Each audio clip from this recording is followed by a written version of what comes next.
विश्वास, धर्म तथा उपासना। शब्दों का प्रयोग तथा अनुच्छेद 25 से 28 तक के प्रावधानों से यह स्पष्ट था कि भारतीय संविधान के निर्माताओं का उद्देश्य भारत में धर्मनिरपेक्ष राज्य की स्थापना करना था। 42वां संविधान संशोधन होता है और उसमें प्रस्तावना में पंथ निरपेक्ष शब्द जोड़ दिया जाता है। तो यह और भी एक स्पष्ट कर देता है कि भारत एक पंथ निरपेक्ष राज्य है। अनुच्छेद 25 से 28 तक के प्रावधानों के जरिए भारतीय संविधान सभी व्यक्तियों को चाहे, यहां सभी व्यक्तियों की बात आ रही है, सब भारतीय संविधान अनुच्छेद 25 से 28 तक सभी व्यक्तियों को, चाहे वह भारतीय नागरिक हो या विदेशी, धार्मिक स्वतंत्रता के अधिकार की गारंटी देता है। अनुच्छेद 25 से 28 सभी व्यक्तियों को, चाहे वह भारतीय नागरिक हो या विदेशी, सभी को भारतीय स्वतंत्रता के अधिकार की गारंटी देता है। संविधान का अनुच्छेद 25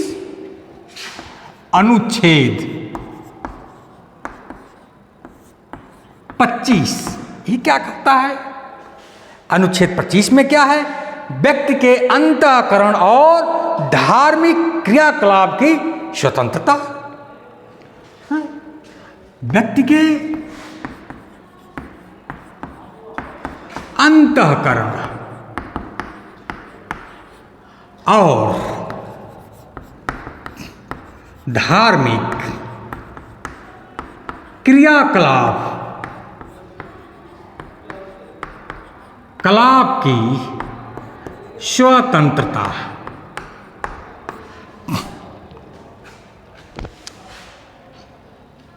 अनुच्छेद 26 क्या है?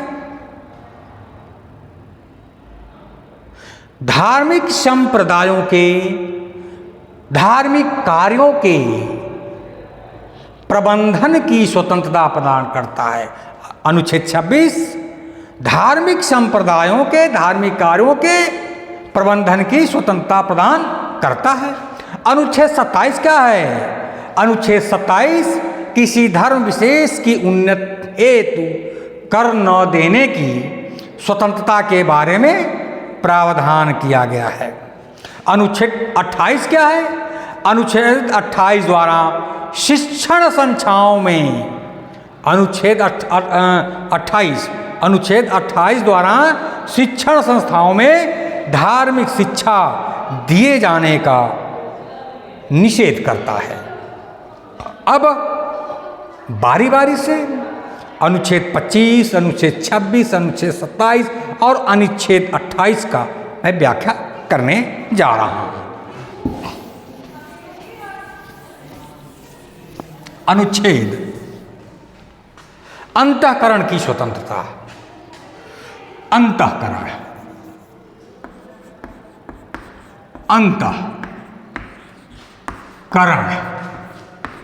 की स्वतंत्रता।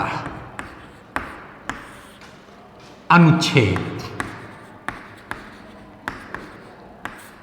25 अंतःकरण की स्वतंत्रता। अनुच्छेद 25 धारा 25(1) सार्वजनिक व्यवस्था, सदाचार और स्वास्थ्य तथा इस भाग के अन्य उपबंधों के अधीन रहते हुए भी व्यक्तियों को निम्न धार्मिक स्वतंत्रताएं प्रदान करता है। वो क्या क्या है? पहला है अंतःकरण की स्वतंत्रता। दूसरा है अंतःकरण की स्वतंत्रता। पहला है अंतःकरण की स्वतंत्रता। दूसरा है धार्मिक। दूसरा है धार्मिक या धर्म। दूसरा है धर्म को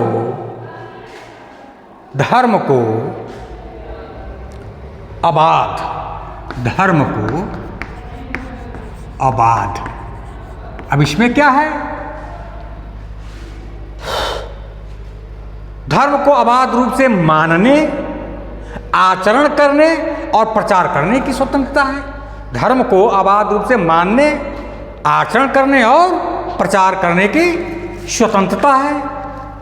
अंतःकरण की स्वतंत्रता का अभिप्राय व्यक्ति की आत्यांतिक आंतरिक स्वतंत्रता से है, जिसके जरिए वह अपनी इच्छा अनुसार अपने आराध्य से संबंध स्थापित करता है।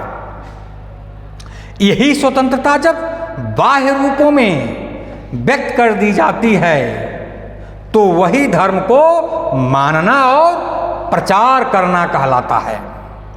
धर्म को मानने का अर्थ अबाध रूप से अपनी आस्था तथा विश्वास की घोषणा करने से है, जबकि धर्म का आचरण करने का तात्पर्य धर्म द्वारा मान्य कर्तव्यों, कर्मकांडों तथा धार्मिक कृत्यों को प्रदर्शित करने से है। धर्म के प्रचार के अंतर्गत अपने विचारों को केवल दूसरों तक पहुंचाना ही नहीं, धर्म के प्रचार के अंतर्गत अपने विचारों को केवल दूसरों तक पहुंचाना ही नहीं, बल्कि इसके अंतर्गत धर्म को मनवाने के लिए समझाने बुझाने का अधिकार भी शामिल है, परंतु इसमें कोई दबाव का तत्व नहीं होना चाहिए। प्रचार करने के अधिकार में किसी व्यक्ति को अपना धर्म परिवर्तन करने के लिए, प्रचार करने के अधिकार में किसी भी व्यक्ति को अपना धर्म परिवर्तन करने के लिए बाध्य करने का अधिकार नहीं है।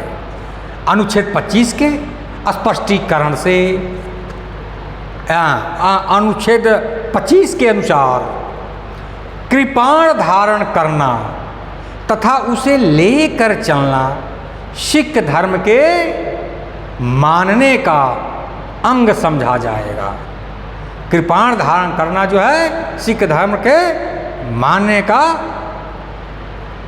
सिख धर्म के मानने का अंग समझा जाएगा। अब अनुच्छेद 26 क्या है? अनुच्छेद 26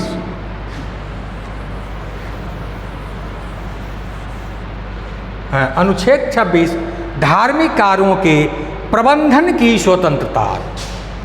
धार्मिक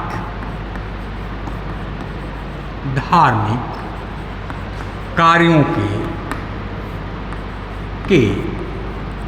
प्रबंधन की स्वतंत्रता है। यह है अनुच्छेद 26। अनुच्छेद 26 लिख लो यहां पर। 26 अनुच्छेद 26 के तहत धार्मिक कार्यों के प्रबंधन की स्वतंत्रता धार्मिक संप्रदायों को दी गई है, किसी व्यक्ति को नहीं। धार्मिक कार्यों के प्रबंधन की स्वतंत्रता, धार्मिक कार्यों के प्रबंधन की स्वतंत्रता धार्मिक संप्रदायों को दी गई है, किसी व्यक्ति को नहीं। जैसे द्वैतवाद, अद्वैतवाद, आनंद मार्ग, शैव आदि, इनका एक अलग संगठन तथा अलग नाम का होना आवश्यक है। अनुच्छेद 26 सार्वजनिक सदाचार तथा स्वास्थ्य के उपबंधों के अधीन रहते हुए प्रत्येक धार्मिक संप्रदाय या उससे किसी भी अनुभाग को निम्न अधिकार प्रदान करता है। पहला क्या है? पहला है कौमें। धार्मिक तथा पूर्व प्रयोजनों के लिए धार्मिक संस्थाओं की स्थापना तथा पोषण करने का। धार्मिक तथा पूर्व प्रयोजनों के लिए धार्मिक संस्थाओं की स्थापना तथा उनका पोषण करने का। दूसरा है अपने धार्मिक कार्यों से संबंधित विषयों के प्रबंध का। तीसरा है चल तथा अचल संपत्ति के अर्जन तथा उसके स्वामित्व का और इसका विधि के अनुसार प्रशासन करने का। श्राद्ध एवं पिंडदान की क्रियाओं को हिंदू धर्म का आवश्यक तत्व माना गया है। तीसरा है कर न देने की स्वतंत्रता। कर न देने की स्वतंत्रता। ये क्या है? भारतीय संविधान का अनुच्छेद 27। हाँ, भारतीय संविधान का अनुच्छेद 27 किसी एक धर्म को दूसरे धर्म से अधिक बढ़ावा देने को वर्जित करता है। भारतीय संविधान का अनुच्छेद 27 किसी एक धर्म को दूसरे धर्म से अधिक बढ़ावा देने को वर्जित करता है। धारा 27 के अनुसार कोई भी व्यक्ति किसी विशेष धर्म या संप्रदाय के उन्नति के लिए कर देने के लिए बाध्य नहीं कर सकता। जैसे अनुच्छेद 27 केवल कर लगाने का प्रतिबंध करता है, शुल्क लगाने का नहीं। अनुच्छेद 27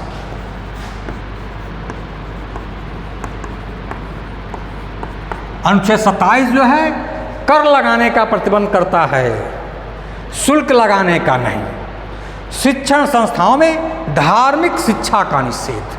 शिक्षण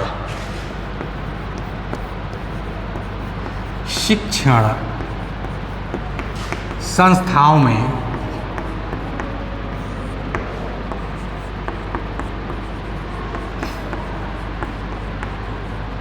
धार्मिक शिक्षा का निषेध। अनुच्छेद 28